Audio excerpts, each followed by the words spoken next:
Hello viewers, welcome once more to the Profile Police. Hi, how you going? Now we've got an interesting one. One of our viewers has sent in a link not just to her profile but to her friends on the same site, one of the free sites, OkCupid, and she thinks that maybe her friend needs a bit more help, so we're going to check them out. Yep, and look, first up, I've had a look through the girl who sent hers in, and it's fantastic. She sounds fabulous, and as she's bi, if I was going to turn, I'd be contacting her. She's written it well, she's written it with some humour and some character, but without being a freak about it. Yeah, and she's also been very clear and direct, and that's one of the things we point out time and time again. She's been very upfront about her sexuality and her interests, and she's also said the important bit, that doesn't make her an easy route. Yeah, I really like the fact, and she's emphasised that a couple of times, that if you think that just because she enjoys sex and think that that means she's going to bone you just because you exist, I'll fuck you off straight away. Lovely, perfect. Couldn't have said it better myself. Because everyone says, oh, there's so many freaks on this site, and there are. But in this case, when you've been that clear and that direct, if someone's still a dick, you know they're an absolute loser, and have no qualms about giving them the flick. And I've said that before. If somebody revolting contacts you on these dating sites, just block them straight away. You don't owe them anything if they're being horrible. I mean, if there's some, especially when she's talking about her sexuality so openly, she will get some really horrible men. And I don't know about women, because they tend to be more polite about it on the whole, even if they're asking for things that you don't want to give them. They seem to be nice. Yeah. So in this case, she's done exactly the right thing in being very clear, so no one can blame her for acting inappropriately. If they act inappropriately, she's well within her rights to say no. Yeah, exactly, because she has been very clear. So you go, girl, nice work. You sound fascinating, you sound interesting, you're doing stuff with your life. You're not saying you're unemployed, you're currently looking for full-time work. See, that's that whole thing of saying that positive stuff. I mean, she's also got a whole bunch of other stuff she's got going on, which is why she hasn't got full-time work yet. But I'm just talking about, make it positive. Talk about the great things in your life and the great things about you. Yeah, she sounds fantastic. She loves learning. She's into literature, which is probably why she's got a brain, basically. Yes. Which makes it easier for her to write a good profile. Yeah, which, again, if you do find it hard to write things like this, you're bound to have a friend who's better. Get some help. Don't be shy. Get some help with it. Yeah, look, I've written a bunch of my friends' profiles that they weren't getting a single route beforehand. They're doing fine now. So, yeah. Or get your friends to interview you and write it down. It really works. She's got great interests. She's put it really well.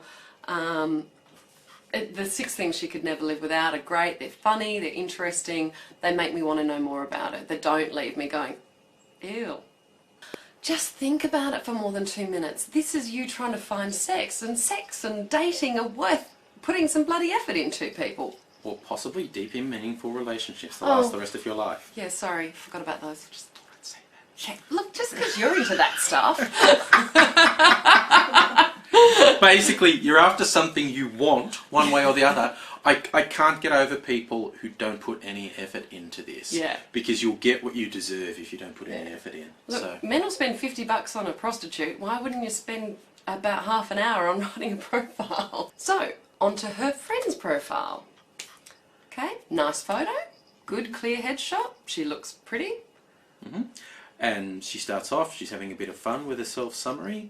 That's good. You get a very clear idea of the sort of personality you're dealing with here. Yeah, a couple of spelling mistakes, a couple of grammatical errors. I immediately fix those up.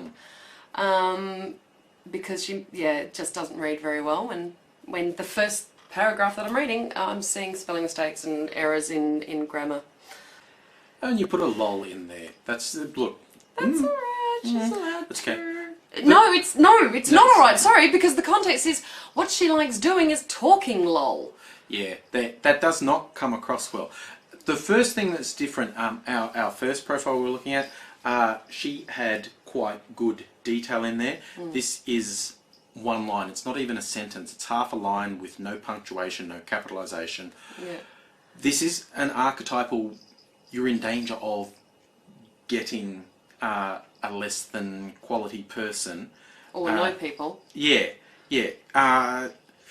Even if you're going to put one sentence, make it a sentence. Yeah. Put more than one sentence ideally, but that's a half sentence with no capitalisation, no punctuation. Yes, we're grammar Nazis. You're selling yourself. Put some effort into it. And if the first things people usually notice about me, put something fun and exciting. And if it is going to be a boring physical characteristic, because I'm sorry, I do find the characteristic this person's mentioned, which is the colour of their hair, a boring physical characteristic. Apparently so do they, because they just wrote blue hair, I guess. I guess. Again, a little bit more effort is going to help you. My laugh, my sparkling wit and personality, the way I make coffee, that something, yes. Anything. Yes, and look, we said while we were looking at the last one, get a friend to help you. Your friend. Your friend's good. Yeah, your friend said this in for a reason. I'd say go with that. She can write a good profile. Don't put makeup as something you can't live without. I know why you've put it, because it's part of your look. But yeah, again, it's not the best thing about go yourself. and look at your friend's profile. It's so good compared to this. And again, you're being a bit fun with on a typical Friday night, but you actually put in home whinging about not being out or being out.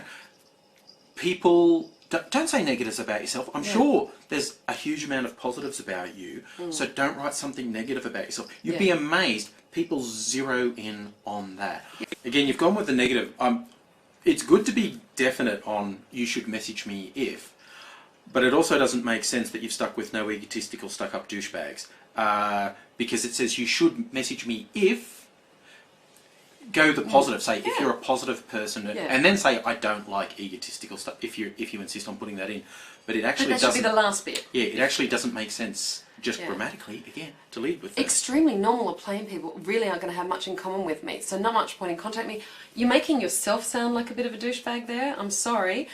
Talk about the fact you enjoy the company of exciting, creative people. Be positive. Stop with this negative crap. At the end, if you need to put don't contact me if you are, and put a couple of things, but turn all of that negative stuff into positives, please, because otherwise you sound like the egotistical douchebag. Yeah, and look, your friend's vouching for you, so we're assuming you're not. So yeah, this is her tease to you to say you need me to help you with your profile. I'd say go with that, because she's astonishingly good at putting one together. Yeah, and have a job, you bum. Again. Yeah, you don't need to be that negative. That could be phrased as, I want someone who's doing something with their life. Because in all seriousness, a day job is not the be-all and end-all. I don't always have a job. Am I a bum? Yeah, and there's a lot of people with jobs who are complete bums. Good point. So, I know lots of wonderful people who aren't working right now. So... yeah, get over that. This drunk guy down on the corner, sitting in his own piss. He's awesome. No, he's bad. But he's actually got a job. Yeah. So seriously, don't positive, not negative. Go with your positives. Ask your friend who actually, obviously, although she finds your profile shit, probably likes you, or she wouldn't have sent it in to us. So, look, darling, you look gorgeous. You sound like a person I'd like when I look through and past all the negative rubbish. You sound like a great fun person, so why don't you write a profile that shows that? And on another note, as you all know, I went through a big period where I was doing all the online dating, and I got a bit over it and a bit tired with it, to be honest. And I said, yes, we have to be patient and persistent. And yes, you do have to be patient and persistent, and don't give up, because once you start giving up and stop putting the energy in and stop writing a good profile and updating your profile and making it fresh and new, and stop making the effort to cross the river for a coffee with a really nice guy or a potential weirdo, you don't know. But give it a chance and make the effort and it is worth expending that energy. Don't give up completely. Maybe have a rest sometimes and maybe draw back from it a bit, but don't ever think that just because you haven't been contacted for a while or haven't met anyone normal of the online dating sites for a while that it can't happen. Angry and Mrs. Angry prove the point that it can, and I've proved the point over and over again that you can have some fun meeting people on online dating sites. So keep the questions coming in by all means. We enjoy doing this, and people seem to enjoy watching us hand out this free advice. Work exactly what you pay for it. Yep, absolutely. But stay positive. That's do a spell check and stay positive. Yeah. And we'll see you again soon. Bye.